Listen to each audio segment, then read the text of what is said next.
Stop everything right now.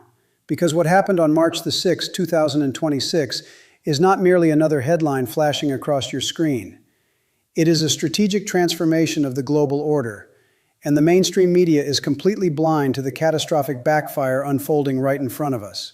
The anchors on your television screens at Fox News and CNN are currently broadcasting a victory lap. They are flashing headlines about 1,000 combatants eliminated in Operation Epic Fury. They are reading teleprompters filled with institutional talking points, celebrating what they call a successful decapitation strike. They do not understand the math. They do not understand the geopolitical pivot that just fractured the defense architecture of the Western Hemisphere. Look closely at the encrypted communications bouncing between the Pentagon and Eastern Europe over the last 48 hours. Washington did not call a victory press conference. Washington made a desperate, highly classified phone call spanning over 9,000 kilometers to Kyiv. The most powerful military apparatus in human history, backed by an $850 billion defense budget, is currently begging Ukrainian field commanders to teach them how to shoot down plastic suicide drones powered by motorcycle engines. Right now, as I speak to you, Camp Buehring in Kuwait and Al Dhafra Air Base in the United Arab Emirates are under a sustained asymmetrical siege. The mainstream anchors are telling you about the top-tier commanders removed from the equation. They are not telling you about the 131 unmanned aerial vehicles that just swarmed a multi-billion-dollar radar grid. They want you to believe that dropping $75 million worth of precision ordnance to eliminate an adversary's central command makes you safer. Let me start with why that calculation was fundamentally flawed. It is not deterrence. It is institutional collapse. By erasing the central authority, they did not destroy the enemy network. They birthed a decentralized, headless swarm. Right now, autonomous cells are paralyzing airspace across the Persian Gulf, using localized initiative and aerial vehicles that cost exactly $14,000 to manufacture. The architects of this operation have weaponized their own miscalculation. I want you to go down to the comments right now and type one word that describes the strategic blindness of these institutional planners.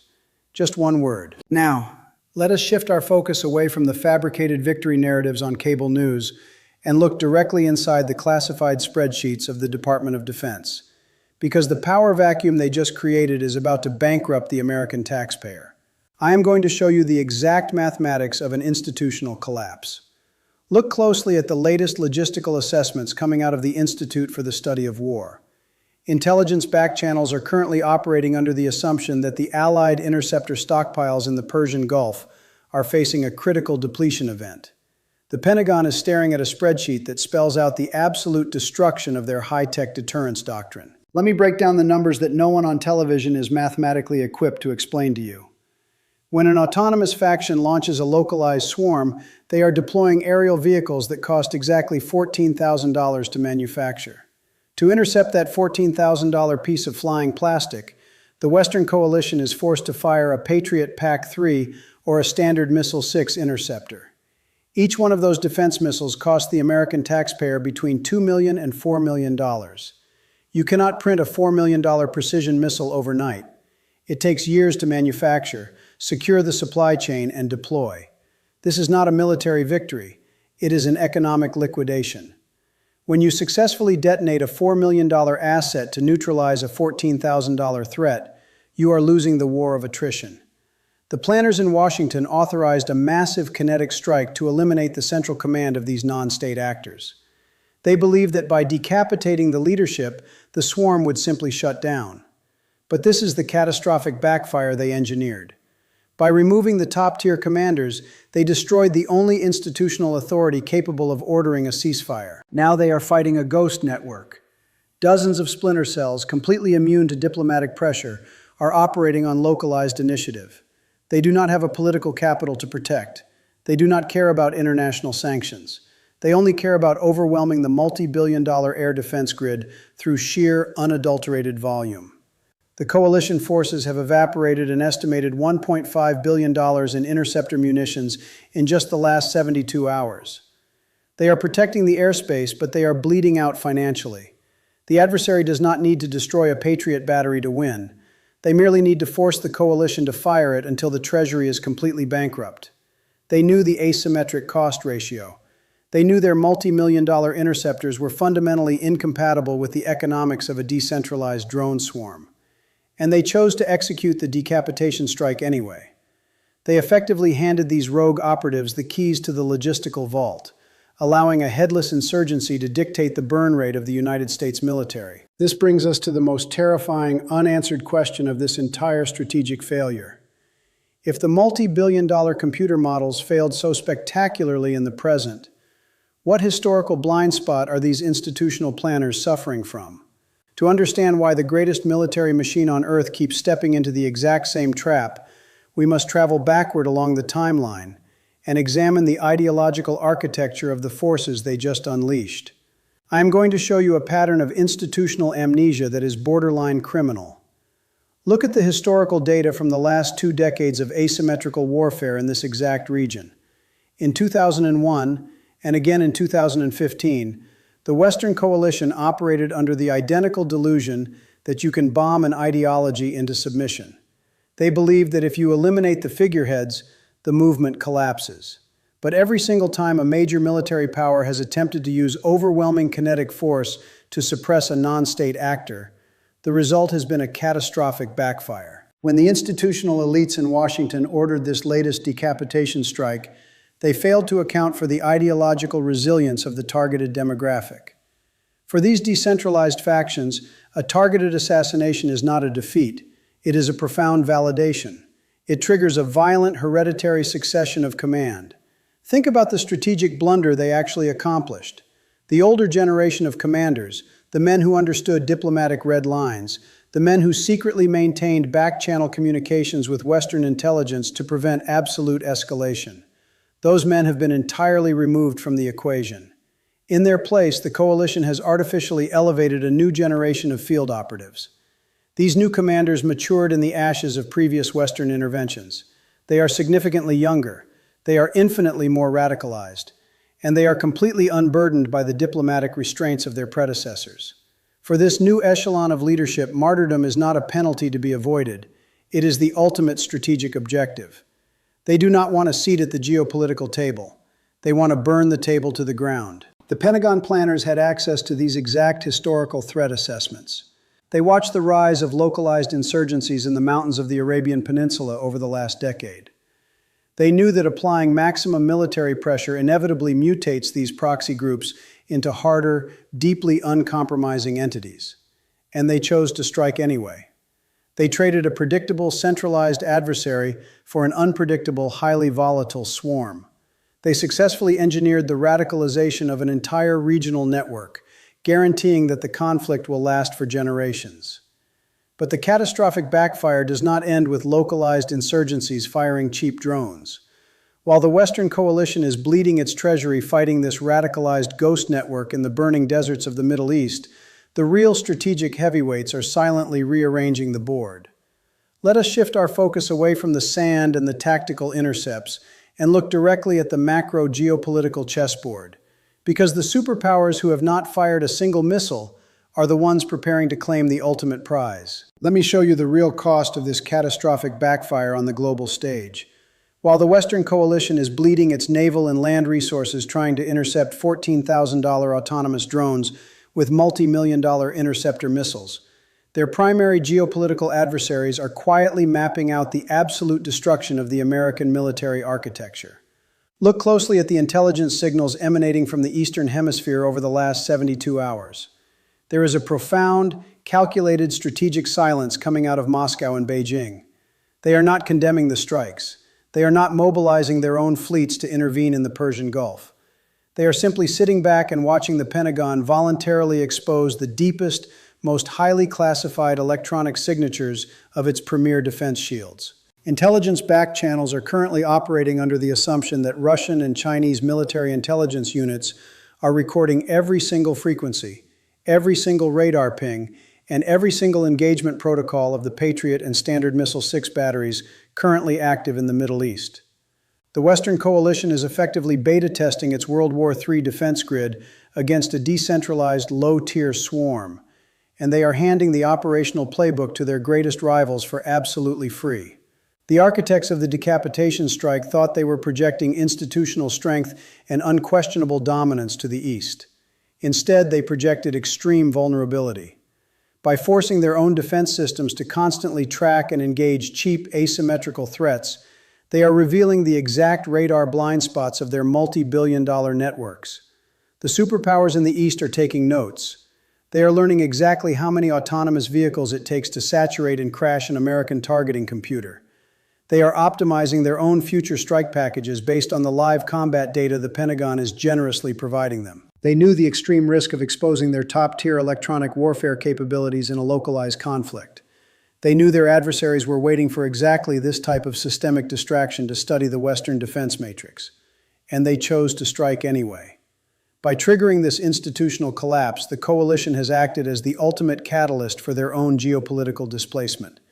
The power vacuum they created is not just draining their treasury, it is fundamentally compromising their ability to fight a symmetrical war in the future, because the enemy already has the blueprints to bypass their shields. But the catastrophic backfire is not just a theoretical problem for a future global conflict. It is destroying the physical and economic security of the coalition right now. We must pull our lens away from the silent intelligence bunkers in the East and look directly down at the burning infrastructure on the ground, because the regional allies who trusted the American security umbrella are currently waking up to a terrifying reality. Let us move to the ground zero of this economic meltdown, where the paper wealth of the Gulf is turning into actual ash. Look closely at the satellite imagery coming out of the Arabian Peninsula over the last 24 hours. The smoke rising from the perimeter of Camp Buehring in Kuwait is not just the aftermath of a localized kinetic event. It is the visual representation of a fractured security umbrella. For decades, the wealthiest capitals in the Middle East operated under a single foundational assumption. If they purchased enough multi-billion-dollar American defense hardware, their economic empires would remain entirely untouchable. That illusion evaporated the moment the coalition authorized the decapitation operation. When the decentralized swarm of $14,000 suicide drones bypassed the Patriot batteries and struck the logistical hubs at Al Dhafra Air Base in the United Arab Emirates, it triggered a massive psychological collapse within the sovereign wealth funds of the region. I am going to show you why the economic ripple of this failure is about to hit your own bank account. The regional allies did not just lose radar arrays. They lost the perception of absolute security. Right now, capital flight is accelerating at a terrifying velocity. The sovereign nations hosting these coalition bases are waking up to the math. They are realizing that the Western military apparatus cannot protect their critical infrastructure from a highly motivated, headless insurgency. If a cheap, low-altitude swarm can penetrate a heavily fortified military installation, it can easily reach the massive desalination plants, the commercial cloud data centers, and the petroleum export terminals that keep the global paper economy functioning. The institutional elites promised their regional partners that the decapitation strike would eliminate the threat and restore commercial dominance. It is not a restoration of dominance. It is a magnet for catastrophic, asymmetrical retaliation. By inviting the wrath of a mutated, unpredictable network, the coalition has turned the most lucrative financial hubs on the planet into high-risk target zones. The global insurance syndicates are watching the exact same footage we are. They are currently recalculating the risk premiums for every single commercial asset sitting within a 1,000-mile radius of the conflict zone. The cost of doing business has just skyrocketed, and that cost is going to be passed directly to the consumer. They knew the extreme fragility of the Gulf's economic infrastructure. They knew that a failed strike would instantly shatter investor confidence and paralyze regional commerce. And they chose to strike anyway. Now, the very allies who facilitated this operation are demanding answers, as their multi-billion-dollar energy facilities sit entirely exposed to a swarm that cannot be negotiated with, because there is no one left at the top to answer the red telephone. The physical damage is already locked in. The financial contagion is actively spreading across the trading floors. But a regional panic is merely the precursor to a much darker geopolitical conclusion. We must look at how this unprecedented power vacuum ultimately resolves itself. Let us move away from the burning bases and the panicked markets and look directly at the absolute worst-case parameters, because the next phase of this conflict is going to force the superpowers to make a fatal, irreversible decision. I am currently reviewing the classified risk assessment reports circulating among the top-tier international investment funds. They are modeling 3 distinct operational environments for the next 90 days. None of them involve a diplomatic de-escalation. None of them involve a return to the pre-strike economic baseline. Let me show you scenario 1. This is the endless mathematical attrition model. The institutional planners in Washington refuse to admit their decapitation strike failed, driven entirely by political pride and the instinct for institutional survival. They commit to a permanent, unwinnable defense of the airspace. To sustain this, the central banks are forced to print trillions of dollars to manufacture $4 million interceptors, just to shoot down $14,000 drones. The coalition becomes the great beggar of the global economy. This massive, unbacked monetary expansion triggers structural hyperinflation right inside your own borders. Your purchasing power is systematically destroyed to fund an endless skyward barrage. This is a slow institutional death by 1,000 financial cuts. Scenario 2 is significantly more severe. This is the humiliating strategic withdrawal. The coalition forces, unable to sustain the astronomical burn rate of their interceptor stockpiles and terrified of the expanding decentralized swarm, quietly initiate emergency extraction protocols. They abandon the operational theater. They leave the multi-billion-dollar regional infrastructure entirely exposed. And into that massive geopolitical void steps the Eastern Axis. Moscow and Beijing immediately broker a new, non-Western security architecture, completely displacing the United States from the Middle East and transitioning global energy trades away from the dollar permanently. And then there is scenario 3, the catastrophic escalation. The economic pain in the coalition capitals becomes politically unsurvivable. The institutional elites, desperate to regain control of the narrative and mask their mathematical failure, authorize direct kinetic intervention against the sovereign nations they quietly suspect of supplying the drone components. They expand the targeting matrix from non-state actors to actual state infrastructure. This is the absolute red line. If those strategic bombers cross that threshold, the localized shadow war ends and a direct symmetrical superpower conflict begins. They knew the fragile geometry of this conflict zone. They knew a failed strike would trigger these exact 3 scenarios. And they chose to strike anyway. The decapitation operation was not a display of strength. It was the final, desperate act of a collapsing geopolitical doctrine. The board is resetting. The wealth transfer is accelerating. And the institutions you rely on are completely unprepared for the economic storm they just engineered. You need to adapt your strategic posture right now. Hit the subscribe button and turn on notifications, because when the next red line is crossed, and when the paper economy finally fractures, you will not hear the mathematical truth on the mainstream networks. You will hear it here. Stay vigilant.